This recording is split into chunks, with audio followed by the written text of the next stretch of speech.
ನಮಸ್ಕಾರ ವೀಕ್ಷಕರೇ ಶಾಸಕ ಬಸನಗೌಡ ಪಾಟೀಲ್ ಯತ್ನಾಳ್ ಅವರು ಉಚ್ಚಾಟನೆಯಾದ ಬೆನ್ನಲ್ಲೇ ಬಿಜೆಪಿ ಪಕ್ಷದೊಳಗಿನ ಚಟುವಟಿಕೆಗಳು ಬಿರುಸುಗೊಂಡಿದೆ. ಬಿಜೆಪಿ ಹೈಕಮಾಂಡ್ ಯತ್ನಾಳ್ ಅವರಿಗೆ ಮತ್ತೊಂದು ಶಾಕ್ ಕೊಡೋದಕ್ಕೆ ಮುಂದಾಗ್ತಿದ್ದಾರೆ. ಒಂದು ಕಡೆ ಯತ್ನಾಳ್ ಅವರು ತಮ್ಮ ಹೋರಾಟವನ್ನು ಮುಂದುವರೆಸಿದ್ದಾರೆ. ಎಲ್ಲೇ ಹೋದ್ರೂ ಕುಟುಂಬ ರಾಜಕಾರಣ, ಭ್ರಷ್ಟಾಚಾರ, ಕಾಂಗ್ರೆಸ್ ಸರ್ಕಾರದ ವಿರುದ್ಧವಾಗಿ, ಜೊತೆಗೆ ಯಡಿಯೂರಪ್ಪ ಕುಟುಂಬದ ವಿರುದ್ಧವಾಗಿ ಗುಡುಗೋದನ್ನು ಮುಂದುವರೆಸಿದ್ದಾರೆ. ಆದರೆ ಬಿಜೆಪಿ ಹೈಕಮಾಂಡ್ನ ಕೋಪ ಮಾತ್ರ ಇನ್ನೂ ತಣ್ಣಗಾಗಿಲ್ಲ. ಬಿಜೆಪಿ ಈಗ ಮುಂದಿನ ಹೆಜ್ಜೆಯನ್ನು ಇಡ್ತಾ ಇದೆ. ಅವರಿಗೆ ಒಂದು ದೊಡ್ಡ ಆಘಾತವನ್ನು ನೀಡ್ತಾ ಇದೆ. ಯತ್ನಾಳ್ ಜಾಗಕ್ಕೆ ಹೊಸ ನಾಯಕನ ಆಯ್ಕೆ ಮಾಡ್ತಾ ಇದೆ. ಉತ್ತರ ಕರ್ನಾಟಕ ರಾಜಕೀಯದಲ್ಲಿ ಒಂದು ದೊಡ್ಡ ತಿರುವು ಅಂತಲೇ ಹೇಳ್ಬೋದು. ಈ ನಡುವೆ ಯತ್ನಾಳ್ ಅವರು ಒಂದು ಅಚ್ಚರಿಯ ನಡೆಯನ್ನು ಅನುಸರಿಸಿದ್ದಾರೆ. ಸ್ಪೀಕರ್ ಖಾದರ್ ಅವರಿಗೆ ಒಂದು ಪತ್ರವನ್ನು ಬರೆದಿದ್ದಾರೆ. ಮತ್ತೊಂದು ಕಡೆ ಕಾಂಗ್ರೆಸ್ ಸಚಿವ ಯತ್ನಾಳ್ ಮತ್ತು ಬಿಜೆಪಿಯ ಕುರಿತಾಗಿ ಸ್ಫೋಟಕ ಹೇಳಿಕೆಯನ್ನು ಕೊಟ್ಟಿದ್ದಾರೆ. ಹಾಗಾದರೆ ಏನಿದು ಕುತೂಹಲ ಮೂಡಿಸಿದ ಹಿಂದೂ ಹುಲಿಯ ನಡೆ? ಉಚ್ಚಾಟನೆಯ ಬೆನ್ನಲ್ಲೇ ಯತ್ನಾಳ್ಗೆ ಬಿಜೆಪಿ ಹೈಕಮಾಂಡ್ ನೀಡಿದ ಶಾಕ್ ಏನು? ಬಂಡಾಯ ನಾಯಕ ಬರೆದ ಪತ್ರದಲ್ಲಿ ಏನಿದೆ? ಕಾಂಗ್ರೆಸ್ ಸಚಿವ ನೀಡಿದ ಅಚ್ಚರಿಯ ಹೇಳಿಕೆ ಏನು? ಆ ಎಲ್ಲದರ ಬಗ್ಗೆ ಒಂದು ವರದಿ ಇದೆ, ನೋಡೋಣ. ವೀಕ್ಷಕರೇ, ಕಳೆದ ವಾರ ವಿಜಯಪುರ ಶಾಸಕ ಬಸನಗೌಡ ಪಾಟೀಲ್ ಯತ್ನಾಳ್ ಅವರನ್ನು ಬಿಜೆಪಿ 6 ವರ್ಷಗಳ ಕಾಲ ಉಚ್ಚಾಟನೆ ಮಾಡಿತು. ಆದರೆ ಯತ್ನಾಳ್ ಅವರು ಸರ್ಕಾರವನ್ನು ಟೀಕೆ ಮಾಡೋದು, ಹಿಂದುತ್ವದ ಪರವಾಗಿ ಮಾತನಾಡೋದನ್ನು ನಿಲ್ಲಿಸಿಲ್ಲ. ಈಗ ಸ್ಪೀಕರ್ಗೆ ಪತ್ರ ಬರೆಯುವ ಮೂಲಕವಾಗಿ ಮತ್ತೊಮ್ಮೆ ಗಮನ ಸೆಳೆದಿದ್ದಾರೆ. ಅಂದರೆ ಪಕ್ಷದಿಂದ ಕಿತ್ತೆಸೆದರೂ ನಿಷ್ಠೆಯನ್ನು ಬಿಟ್ಟಿಲ್ಲ. ವಿಧಾನಸಭೆಯಿಂದ ಅಮಾನತುಗೊಂಡಂತಹ 18 ಬಿಜೆಪಿ ಶಾಸಕರ ಪರವಾಗಿ ಸ್ಪೀಕರ್ಗೆ ಪತ್ರ ಬರೆದು ಮನವಿ ಮಾಡಿದ್ದಾರೆ. ಬಿಜೆಪಿಯಲ್ಲಿದ್ದ ಸಂದರ್ಭದ ಒಡನಾಡಿ ಶಾಸಕರ ಪರವಾಗಿ ಧ್ವನಿ ಎತ್ತಿದ್ದಾರೆ. ಅವರ ಅಮಾನತು ಕ್ರಮವನ್ನು ಮರುಪರಿಶೀಲನೆ ಮಾಡುವಂತೆ ಕೋರಿದ್ದಾರೆ. ಇಲ್ಲಿ ಯತ್ನಾಳ್ ಅವರು ಅದಕ್ಕೆ ಕೊಟ್ಟಂತಹ ಕಾರಣ ಈಗ ಬಹಳಷ್ಟು ಗಮನ ಸೆಳೀತಾ ಇದೆ. 18 ಶಾಸಕರ ಅಮಾನತು ಹಿಂಪಡೆಯುವಂತೆ ಒತ್ತಾಯಿಸಿ ಕರ್ನಾಟಕದ ವಿಧಾನಸಭೆಯ ಗೌರವಾನ್ವಿತ ಸ್ಪೀಕರ್ ಅವರಿಗೆ ಪತ್ರವನ್ನು ಬರೆದಿದ್ದೇನೆ. ಯಾಕಂದರೆ ಅವರಲ್ಲಿ ಹೆಚ್ಚಿನವರು ಮೊದಲ ಬಾರಿಗೆ ಶಾಸಕರಾದಂಥವರು. ಅವರನ್ನು ಅಮಾನತು ಮಾಡೋದು ಅತಿಯಾದ ಮತ್ತು ಕಠಿಣ ಕ್ರಮ ಅಂತ ತಿಳಿಸಿದ್ದಾರೆ. ಅವರು ಪತ್ರದಲ್ಲಿ ಒಂದಷ್ಟು ಮುಖ್ಯವಾದಂತಹ ಕಾರಣಗಳನ್ನು ತಿಳಿಸಿದ್ದಾರೆ. ಪ್ರಜಾಪ್ರಭುತ್ವ ವ್ಯವಸ್ಥೆಯಲ್ಲಿ ಆಡಳಿತ ಪಕ್ಷ ಮತ್ತು ವಿರೋಧ ಪಕ್ಷ ಎರಡೂ ಸಮನಾಗಿ ಪ್ರಮುಖ ಪಾತ್ರವನ್ನು ವಹಿಸುತ್ತೆ. ವಿಧಾನಸಭಾ ಸಭಾಂಗಣದಲ್ಲಿ ನಡೆದಂತಹ ಈ ಪ್ರತಿಭಟನೆಗಳು ಜನರ ಅಭಿಪ್ರಾಯವನ್ನು ಪ್ರತಿನಿಧಿಸುವಂತಹ ಪ್ರತಿಪಕ್ಷದ ಕರ್ತವ್ಯವನ್ನು ತೋರಿಸುತ್ತೆ. ಸದನದಲ್ಲಿ ಶಿಸ್ತು ಮತ್ತು ಶಾಂತಿಯನ್ನು ಉಳಿಸುವಂತಹ ಅಗತ್ಯವಿದೆ ನಿಜ. ಆದರೆ 18 ಶಾಸಕರಿಗೆ, ವಿಶೇಷವಾಗಿ ಅವರು ಹೊಸಬರಾದಂತಹ ಕಾರಣ, ಈ ಜನಪ್ರತಿನಿಧಿಗಳಿಗೆ 6 ತಿಂಗಳ ಗಡುವಿನ ಅಮಾನತು ಬಹಳ ದೊಡ್ಡದಾದಂತಹ ಶಿಕ್ಷೆ, ತೀವ್ರ ಮತ್ತು ಅತಿಯಾದ ಶಿಕ್ಷೆ ಅನ್ನಿಸುತ್ತೆ. ಅಷ್ಟು ಮಾತ್ರ ಅಲ್ಲ, ಈ ನಿರ್ಧಾರದಿಂದಾಗಿ ಅವರ ಕ್ಷೇತ್ರದ ಜನಪ್ರತಿನಿಧಿತ್ವದ ಮೇಲೆ ಪರಿಣಾಮ ಬೀರುತ್ತೆ. ಪ್ರಜಾಪ್ರಭುತ್ವದ ಸಂಕೇತವಾಗಿರುವಂತಹ ಸದನದಲ್ಲಿ ಚರ್ಚೆಗಳನ್ನು ಹತೋಟಿಗೆ ತರುವುದಕ್ಕೆ ಪ್ರಯತ್ನಿಸುತ್ತಿರುವಂತೆ ಭಾಸವಾಗುತ್ತೆ ಅಂತ ಯತ್ನಾಳ್ ಪತ್ರದಲ್ಲಿ ಕಳವಳ ವ್ಯಕ್ತಪಡಿಸಿದ್ದಾರೆ. ಇನ್ನು ಅಮಾನತುಗೊಂಡಂತಹ ಶಾಸಕರು ಕಳೆದ ಕೆಲವು ದಿನಗಳಿಂದ ಸಾಕಷ್ಟು ಒತ್ತಡದಲ್ಲಿದ್ದಾರೆ. ಹೀಗಾಗಿ ಈ ಏನು ಶಿಸ್ತು ಕ್ರಮ ಕೈಗೊಂಡಿದ್ದೀರಿ ಅದನ್ನು ಪುನರ್ ಪರಿಶೀಲನೆ ಮಾಡಬೇಕು, ಅದಕ್ಕೆ ಪರ್ಯಾಯ ಮಾರ್ಗವನ್ನು ಹುಡುಕಿಕೊಳ್ಬೇಕು ಅಂತ ಸ್ಪೀಕರ್ ಬಳಿ ಮನವಿ ಮಾಡಿಕೊಂಡಿದ್ದಾರೆ. ಈ ಬೆಳವಣಿಗೆಯಿಂದ ಏನು ಗೊತ್ತಾಗುತ್ತೆ ಅಂತ ಹೇಳಿದ್ರೆ, ಯತ್ನಾಳ್ ಅವರನ್ನು ಉಚ್ಚಾಟನೆ ಮಾಡಿರಬಹುದು, ಆದರೆ ಅವರು ಪಕ್ಷದಿಂದ ಹೊರಹೋಗಿದ್ದೀನಿ ಅಂತ ಭಾವಿಸ್ತಾ ಇಲ್ಲ. ಮತ್ತೊಂದು ವಿಚಾರ ಅಂತ ಹೇಳಿದ್ರೆ, ಈ ಅಮಾನತುಗೊಂಡ ಶಾಸಕರ ಪರವಾಗಿ ರಾಜ್ಯಾಧ್ಯಕ್ಷರು ಹಾಗೆ ವಿಪಕ್ಷ ನಾಯಕನಿಗಿಂತ ಹೆಚ್ಚಾಗಿ ಯತ್ನಾಳ್ ಅವರು ಕಾಳಜಿ ವಹಿಸ್ತಾ ಇರೋದು ಸಾಕಷ್ಟು ಗಮನ ಸೆಳೀತಾ ಇದೆ. ಆದರೆ ಬಿಜೆಪಿ ಹೈಕಮಾಂಡ್ನ ಕೋಪ ಮಾತ್ರ ತಣ್ಣಗಾಗಿಲ್ಲ. ಈಗ ತನ್ನ ಮುಂದಿನ ಹೆಜ್ಜೆಯನ್ನು ಇಡೋದಕ್ಕೆ ಮುಂದಾಗಿದೆ. ಅಂದರೆ ಯತ್ನಾಳ್ ಅವರ ಉಚ್ಚಾಟನೆಯಾದ ನಂತರದಲ್ಲಿ ಆ ಜಾಗಕ್ಕೆ ಬೇರೆ ನಾಯಕ ಬೇಕಲ್ವಾ? ಆ ಬಗ್ಗೆ ಮೊದಲೇ ಪ್ಲಾನ್ ಮಾಡಿಕೊಂಡು ಯತ್ನಾಳ್ ಅವರನ್ನು ಉಚ್ಚಾಟನೆ ಮಾಡಿದಂತಿದೆ. ಸದ್ಯ ಆ ಜಾಗಕ್ಕೆ ಮತ್ತೊಬ್ಬ ಪ್ರಮುಖನನ್ನು ತರುವಂತಹ ಪ್ರಯತ್ನ ಮಾಡ್ತಾ ಇದೆ. ಪ್ರಭಾವಿ ನಾಯಕನಿಗೆ ಮಣೆ ಹಾಕುವಂತಹ ದೊಡ್ಡ ನಿರ್ಧಾರಕ್ಕೆ ಬಿಜೆಪಿ ಹೈಕಮಾಂಡ್ ಕೈ ಹಾಕಿದೆ. ಯತ್ನಾಳ್ ಅವರ ಸ್ಥಾನದ ಕೊರತೆಯನ್ನು ತುಂಬುವ ನಿಟ್ಟಿನಲ್ಲಿ ಈಗಾಗಲೇ ರಾಜಕೀಯ ಪ್ರಯತ್ನಗಳು ನಡೀತಾ ಇದೆ. ವೀಕ್ಷಕರೇ, ನಿಮ್ಮೆಲ್ಲರಿಗೂ ಗೊತ್ತಿರುವಂತೆ ಯತ್ನಾಳ್ ಅವರು ಪಂಚಮಸಾಲಿ ನಾಯಕ ಪಟ್ಟದ ಭದ್ರಕೋಟೆಯನ್ನು ಕಟ್ಕೊಂಡಿದ್ದಾರೆ. ಅದರ ಜೊತೆಗೆ ಹಿಂದುತ್ವದ ಪ್ರತಿಪಾದನೆಯನ್ನು ಮಾಡಿಕೊಂಡು ಬಂದಂಥವ್ರು.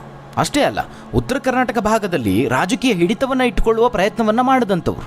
ಈಗಾಗಲೇ ಬಿಜೆಪಿ ವಲಯದಲ್ಲೂ ಯತ್ನಾಳ್ ಅವರ ಉಚ್ಚಾಟನೆ ಕುರಿತಾಗಿ ಒಂದಷ್ಟು ಬೇಸರ ಇದೆ. ಅಂದರೆ ಉತ್ತರ ಕರ್ನಾಟಕ ಭಾಗದ ಬಿಜೆಪಿ ಶಾಸಕರು ಅಥವಾ ಮುಖಂಡರುಗಳಲ್ಲಿ ಇಲ್ಲಿ ಪ್ರಮುಖವಾಗಿ ಗಮನಿಸಬೇಕಾಗಿರೋದು ಅಂತ ಹೇಳಿದ್ರೆ, ಯಾವಾಗ ಯತ್ನಾಳ್ ಅವರು ಪಂಚಮಸಾಲಿ ಚಳುವಳಿಯಲ್ಲಿ ಮುಂಚೂಣಿಯಲ್ಲಿ ಕಾಣಿಸ್ಕೊಂಡ್ರೋ ಅದರ ನಂತರದಲ್ಲಿ ಅವರನ್ನು ಉಚ್ಚಾಟನೆ ಮಾಡಿರುವಂಥದ್ದು. ಹೀಗಾಗಿ ಸಹಜವಾಗಿಯೇ ಈ ಪಂಚಮಸಾಲಿ ಹೋರಾಟ ಮಾಡಿದ ನಂತರದಲ್ಲಿ ಯತ್ನಾಳ್ ಅವರನ್ನು ಉಚ್ಚಾಟನೆ ಮಾಡಿಬಿಟ್ರಲ್ಲ ಅಂತ ಹೇಳಿ ಬಿಜೆಪಿ ಮೇಲೆ ತಿರುಗಿ ಬೀಳೋದಕ್ಕೆ ಕಾರಣ ಆಗ್ತಾ ಇದೆ. ಯತ್ನಾಳ್ ಪರವಾಗಿ ನಿಲ್ಲೋದಕ್ಕೆ ಕಾರಣ ಆಗ್ತಿದೆ. ಹೀಗಾಗಿ ಯತ್ನಾಳ್ ಅವರ ಜಾಗಕ್ಕೆ ಬೇರೆಯವರನ್ನು ತರಬೇಕು ಅಂತ ಹೇಳಿದ್ರೆ ಆ ನಾಯಕ ಸಹ ಪಂಚಮಸಾಲಿಗೆ ಸೇರಿದವರೇ ಆಗಿರಬೇಕು. ಸದ್ಯ ಬಿಜೆಪಿ ಹೈಕಮಾಂಡ್ ಇವೆಲ್ಲವನ್ನ ಬಹಳ ಗಂಭೀರವಾಗಿ ಪರಿಗಣಿಸಿದೆ.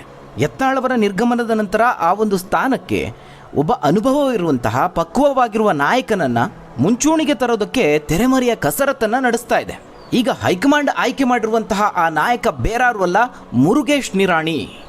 ಈ ಹಿಂದೆ ಯಡಿಯೂರಪ್ಪ ಸರ್ಕಾರದಲ್ಲಿ ಬಹಳ ಪ್ರಭಾವಿಯಾಗಿ ಗುರುತಿಸಿಕೊಂಡಂತಹ ಸಚಿವ. ಅದೇ ಮುರುಗೇಶ್ ನಿರಾಣಿ ಅವರನ್ನ ಮತ್ತೊಮ್ಮೆ ಮುಂಚೂಣಿಗೆ ತಂದು ನಿಲ್ಲಿಸುವಂತಹ ಯೋಜನೆಯನ್ನು ರೂಪಿಸಲಾಗಿದೆ. ವೀಕ್ಷಕರೇ, ಇಲ್ಲೂ ಸಹ ಯತ್ನಾಳ್ ಅವರ ಕುರಿತಾಗಿ ಒಂದು ಇಂಟ್ರೆಸ್ಟಿಂಗ್ ಆದಂತಹ ಸಂಗತಿ ಇದೆ. ಯಡಿಯೂರಪ್ಪ ಅವರು ತಮ್ಮ ಸರ್ಕಾರದಲ್ಲಿ ಆಗ ಮುರುಗೇಶ್ ನಿರಾಣಿ ಅವರಿಗೆ ಸಚಿವ ಸ್ಥಾನವನ್ನು ಕರುಣಿಸಿದ್ರು. ಆದರೆ ಯತ್ನಾಳ್ ಅವರಿಗೆ ಆ ಸ್ಥಾನವನ್ನು ಕೊಡಲಿಲ್ಲ. ಇದು ಯತ್ನಾಳ್ ಅವರನ್ನು ರುಚಿಗೇಳುವಂತೆ ಮಾಡಿತು. ನನಗೆ ಸಚಿವ ಸ್ಥಾನವನ್ನು ಕೊಡಲಿಲ್ಲ, ಬೇಕಂತಲೇ ಪಕ್ಷದೊಳಗೆ ನನ್ನನ್ನು ದೂರ ಮಾಡ್ತಾ ಬಂದರು ಅನ್ನುವ ಆರೋಪ ಯತ್ನಾಳ್ ಅವರದ್ದು. ಆ ಸಂದರ್ಭದಲ್ಲೂ ಇದೇ ಯತ್ನಾಳ್ ಅವರು ತೀವ್ರ ಆಕ್ರೋಶವನ್ನು ಹೊರಹಾಕಿದ್ರು. ವೀಕ್ಷಕರೇ, ಈ ಪಂಚಮಸಾಲಿ ನಾಯಕರಲ್ಲೂ ಒಂದು ರಾಜಕೀಯ ಜಿದ್ದಾಜಿದ್ದಿ ಇದೆ. ಸದ್ಯ ಬಿಜೆಪಿಯಲ್ಲಿ ಪಂಚಮಸಾಲಿ ನಾಯಕರಾಗಿರುವಂತಹ ಅರವಿಂದ್ ಬೆಲ್ಲದ್ ಅವರು ವಿಧಾನಸಭೆಯಲ್ಲಿ ಉಪನಾಯಕನಾಗಿದ್ದಾರೆ. ಇನ್ನು ಸಿ ಪಾಟೀಲ್ ಅವರು ಸಾರ್ವಜನಿಕ ಲೆಕ್ಕಪತ್ರ ಸಮಿತಿಯ ಅಧ್ಯಕ್ಷರಾಗಿದ್ದಾರೆ. ಇನ್ನು ಮುರುಗೇಶ್ ನಿರಾಣಿ ಅವರು ಚುನಾವಣೆಯಲ್ಲಿ ಸೋತರು ಅನ್ನೋ ಕಾರಣಕ್ಕೆ ಅವರಿಗೆ ನಂತರದ ದಿನದಲ್ಲಿ ಪ್ರಮುಖ ಜವಾಬ್ದಾರಿಯನ್ನು ಕೊಡಲಿಲ್ಲ. ಈಗೇನು ಚರ್ಚೆ ಆಗ್ತಿದೆ ಅಂತ ಹೇಳಿದ್ರೆ, ಯತ್ನಾಳ್ ಅವರ ನಿರ್ಗಮನ ಆಗಿದೆ. ಅವರ ಸ್ಥಾನಕ್ಕೆ ನಿರಾಣಿ ಅವರನ್ನೇ ಪ್ರತಿಷ್ಠಾಪಿಸೋದು ಸರಿಯಾದಂತಹ ಕ್ರಮ ಅಂತ ಚರ್ಚೆ ಮಾಡಲಾಗ್ತಾ ಇದೆ. ಈ ಹಿಂದಿನಿಂದಲೂ ಯತ್ನಾಳ್ ಹಾಗೆ ನಿರಾಣಿ ಅವರ ನಡುವೆ ಅಷ್ಟಕ್ಕಷ್ಟೇ. ಈ ಹಿಂದೆ ಯತ್ನಾಳ್ ಅವರು ನಿರಾಣಿ ಅವರ ಮೇಲೆ ಒಂದು ಗಂಭೀರ ಆರೋಪವನ್ನು ಮಾಡಿದ್ರು. ಸಿಎಂ ಆಗೋದಕ್ಕೆ ಹೈಕಮಾಂಡ್ಗೆ ಬರೋಬ್ಬರಿ 2,000 ಕೋಟಿ ರೂಪಾಯಿ ಕೊಡೋದಕ್ಕೆ ಹೋಗಿದ್ರು ಅಂತ ಯತ್ನಾಳ್ ಅವರು ಆರೋಪವನ್ನು ಮಾಡಿದ್ರು. ಈ ವಿಚಾರದಲ್ಲಿ ಇಬ್ರು ಸಹ ಭಾರಿ ವಾಗ್ದಾಳಿಯನ್ನು ನಡೆಸಿದ್ರು. ಈಗ ವಿಜಯೇಂದ್ರ ಬಣದ ನಾಯಕರು, ಮುಖಂಡರುಗಳು ಒಂದು ಬಿಗ್ ಪ್ಲಾನ್ ಅನ್ನೇ ರೂಪಿಸ್ಕೊಂಡಿದ್ದಾರೆ.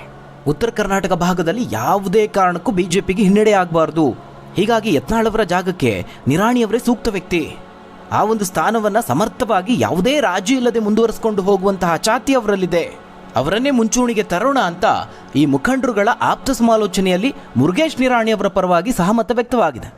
ತಮ್ಮ ಈ ನಿರ್ಧಾರವನ್ನು ಯಡಿಯೂರಪ್ಪ ಅವರ ಮುಂದೆ ಇಟ್ಟು ಚರ್ಚೆ ಮಾಡಿ ಒಂದು ಅಂತಿಮ ತೀರ್ಮಾನವನ್ನು ತೆಗೆದುಕೊಳ್ಳಬೇಕು ಅನ್ನುವ ಆಲೋಚನೆಯಲ್ಲಿದ್ದಾರೆ.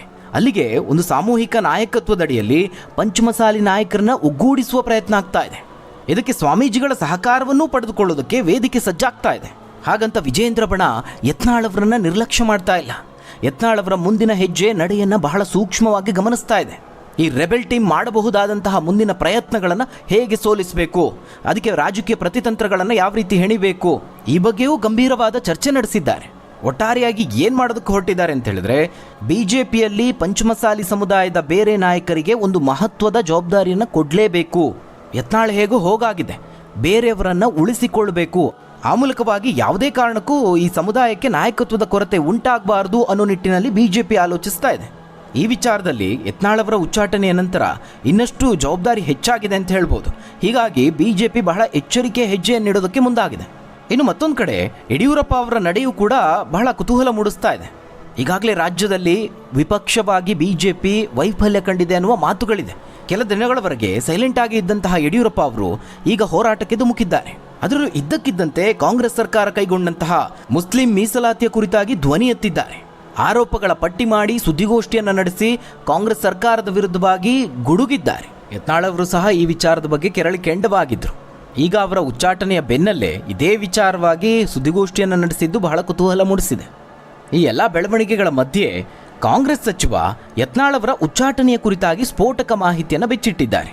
ಸಚಿವ ಸತೀಶ್ ಜಾರಕಿಹೊಳಿ ಅವರು ನೀಡಿದ ಹೇಳಿಕೆ ಈಗ ಸಂಚಲನ ಉಂಟು ಮಾಡ್ತಾ ಇದೆ. ಇದಕ್ಕೂ ಮೊದಲು ಯತ್ನಾಳ್ ಅವರು ಹೊಸ ಪಕ್ಷವನ್ನು ಕಟ್ತಾರೆ ಅಂತ ಸುದ್ದಿ ಆಗಿತ್ತಲ್ವಾ, ಇದಕ್ಕೆ ರಮೇಶ್ ಜಾರಕಿಹೊಳಿ ಅವರು ಸ್ಪಷ್ಟನೆ ಕೊಡುವಂತಹ ಪ್ರಯತ್ನವನ್ನು ಮಾಡಿದ್ರು. ಅದು ಕೇವಲ ಊಹಾಪೋಹ ಮಾತ್ರ. ಯತ್ನಾಳ್ ಬಿಜೆಪಿಯನ್ನು ಬಿಟ್ಟು ಹೋಗೋದಿಲ್ಲ, ಪಕ್ಷದಲ್ಲೇ ಮುಂದುವರಿತಾರೆ ಅಂತ ವಿಶ್ವಾಸವನ್ನು ವ್ಯಕ್ತಪಡಿಸಿದ್ರು. ಅಂದರೆ ಯತ್ನಾಳ್ ಅವರು ಬಿಜೆಪಿಗೆ ವಾಪಸ್ ಬರ್ತಾರೆ, ಬೇರೆ ಪಕ್ಷಕ್ಕೇನು ಹೋಗೋದಿಲ್ಲ, ಹೊಸ ಪಕ್ಷವನ್ನು ಕಟ್ಟೋದಿಲ್ಲ. ಅವರು ಹೊಸ ಪಕ್ಷದ ಬಗ್ಗೆ ಹೇಳಿದಂತಹ ಉದ್ದೇಶ ಬೇರೆ ಆಗಿದೆ, ಮಾಧ್ಯಮಗಳಲ್ಲಿ ಬಂದಿರುವ ವಿಚಾರಗಳೇ ಬೇರೆ. ಹೀಗೆ ಯತ್ನಾಳ್ ಅವರು ಬಿಜೆಪಿಗೆ ಮತ್ತೆ ವಾಪಸ್ ಆಗ್ತಾರೆ ಅಂತ ರಮೇಶ್ ಜಾರಕಿಹೊಳಿ ಅವರು ಹೇಳಿದರು. ಈಗ ಸತೀಶ್ ಜಾರಕಿಹೊಳಿ ಅವರು ಸಹ ಅಚ್ಚರಿಯ ಹೇಳಿಕೆಯನ್ನು ಕೊಟ್ಟಿದ್ದಾರೆ. ಇನ್ನೊಂದು ವರ್ಷದೊಳಗೆ ಬಿಜೆಪಿಯವರೇ ಯತ್ನಾಳ್ ಅವರನ್ನ ಪಕ್ಷಕ್ಕೆ ವಾಪಸ್ ಕರೆಸ್ಕೊಳ್ತಾರೆ. ಯತ್ನಾಳ್ ಅವರಿಗೆ ಬಿಜೆಪಿ ಅನಿವಾರ್ಯ, ಬಿಜೆಪಿಯವರಿಗೆ ಯತ್ನಾಳ್ ಅವರು ಸಹ ಅನಿವಾರ್ಯ. ಹಾಗಾಗಿ ಅವರು ಬಿಜೆಪಿಗೆ ಮತ್ತೆ ವಾಪಸ್ ಆಗ್ತಾರೆ. ಅಂತಿಮವಾಗಿ ರಾಜಿ ಸಂಧಾನ ಆಗುತ್ತೆ, ಬೇರೆ ಮಾರ್ಗನೇ ಇಲ್ಲ ಇದಕ್ಕೆ. ಇನ್ನು ಯತ್ನಾಳ್ ಅವರಿಗೆ ಬೇರೆ ಪಕ್ಷ ಎಲ್ಲ ಹೊಂದಾಣಿಕೆ ಆಗೋದಿಲ್ಲ ಅಂತ ಸತೀಶ್ ಜಾರಕಿಹೊಳಿ ಅವರು ಹೇಳಿರುವಂಥದ್ದು. ಒಟ್ಟಾರೆಯಾಗಿ ಈ ಉಚ್ಚಾಟನೆ ವಿಚಾರ ರಾಜ್ಯ ರಾಜಕೀಯದಲ್ಲಿ ಒಂದು ಸಂಚಲನಕ್ಕೆ ಕಾರಣ ಆಯಿತು. ಮುಂದೆ ಯತ್ನಾಳ್ ಅವರ ಭವಿಷ್ಯ ಹಾಗೆ ಬಿಜೆಪಿ ಹೈಕಮಾಂಡ್ ಯಾವ ರೀತಿಯಾದಂತಹ ನಿರ್ಧಾರ ತೆಗೆದುಕೊಳ್ಳುತ್ತೆ ಅನ್ನೋದು ಕುತೂಹಲ ಮೂಡಿಸಿದೆ. ಇದಿಷ್ಟು ರಾಜ್ಯ ರಾಜಕೀಯದ ಒಂದಷ್ಟು ಬೆಳವಣಿಗೆಗಳು. ಹಾಗಾದರೆ ವೀಕ್ಷಕರೇ, ಈ ಬಗ್ಗೆ ನೀವೇನಂತೀರಾ? ಬಿಜೆಪಿ ಯತ್ನಾಳ್ ಅವರನ್ನು ವಾಪಸ್ ಕರೆಸಿಕೊಳ್ಳುತ್ತಾ ಅಥವಾ ಹೊಸ ಪಕ್ಷ ಕಟ್ಟಲೇಬೇಕಾದಂತಹ ಪರಿಸ್ಥಿತಿ ನಿರ್ಮಾಣ ಆಗುತ್ತಾ? ತಪ್ಪದೆ ನಿಮ್ಮ ಅನಿಸಿಕೆ ಅಭಿಪ್ರಾಯವನ್ನು ಕಮೆಂಟ್ ಮೂಲಕವಾಗಿ ತಿಳಿಸಿ. ಧನ್ಯವಾದಗಳು ವೀಕ್ಷಕರೇ.